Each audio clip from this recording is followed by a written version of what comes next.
কৃষকের মুখে ফসলের হাসি। তথ্যচিত্রে টাঙ্গাইল প্রতিনিধি। টাঙ্গাইলের ঘাটাইল উপজেলার জামুরিয়া ইউনিয়নের সুনটিয়া ব্লক শঙ্করপুর গ্রামের কৃষকের মুখে ফসলের হাসি।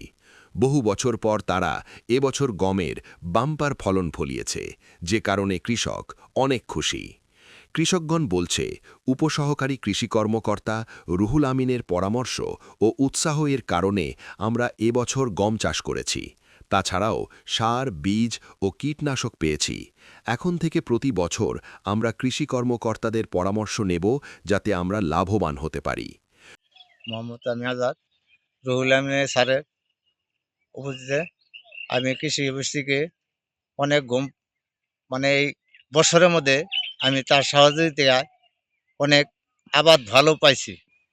উপজেলা ঘাটাইল থেকে আমি একবার পানি সেচ দিছি, আবার পানি সেচ দিব 40 দিনে, দুইবার দিয়েছি, আবার দিব। আর বীজ সবই পেয়েছি, খুশি হয়েছে আমি খুব। প্রতিটি কৃষক যদি উপজেলা উপসহকারী কৃষি কর্মকর্তাদের পরামর্শ নিয়ে কৃষিকাজ করে, তবে তারা লাভের মুখ দেখবে, ক্ষতির কোনো সম্ভাবনা থাকবে না এবং অনেক মানুষ কৃষিমুখী হবে। উপসহকারী কৃষি কর্মকর্তা রুহুল আমিন বলেন, আমরা চেষ্টা করে যাচ্ছি কৃষক যেন তার চাষ করা সোনার ফসল পেয়ে উৎসাহ পায়, খুশি হয়। কৃষক সফল হলেই আমরা সফল, কৃষক খুশি হলেই আমরা খুশি। আমরা কৃষকের সেবায় সর্বক্ষণ নিয়োজিত। আসসালামু আলাইকুম, আমি মোহাম্মদ রুহুল আমিন, উপসহকারী কৃষি অফিসার, ইউনিয়ন জামুরিয়া, ব্লক সুনটিয়া। আমার একটা বিশাল মাঠ দেখতেছেন, এখানে প্রায় 30 বিঘা জমির মতো এখানে গম হয়। আমি প্রতি বছর এখানে নতুন নতুন জাত প্রদর্শনী আকারে দিই। তার মধ্যে এবার বাড়ি 33টা গম, এটা আমি ঢাকা অঞ্চলের কৃষি উন্নয়ন প্রকল্পের আওতায় একটা প্রদর্শনী দিয়েছি। আমার এই গম দেখে কৃষক খুশি, আমিও অত্যন্ত খুশি, যেহেতু এই বছর আবহাওয়া অনুকূল থাকাতে আমাদের গমের ফলনটা একটু ভালো হয়েছে।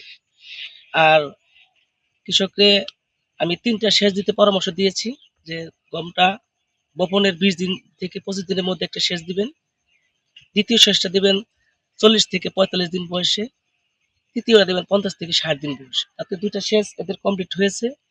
আর গমে একটা ব্লাস্ট রোগ হয়, সেই ব্লাস্ট রোগের জন্য আমি একটা ছত্রাকনাশক স্প্রে করেছি, নাটিবু স্প্রে করেছি।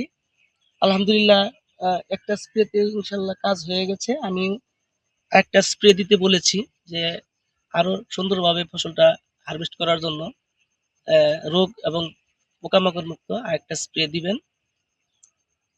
ইনশাল্লাহ আমার কৃষকও খুশি এবং আমিও খুশি, আমার এই পরিশ্রম সার্থক। ধন্যবাদ সবাই।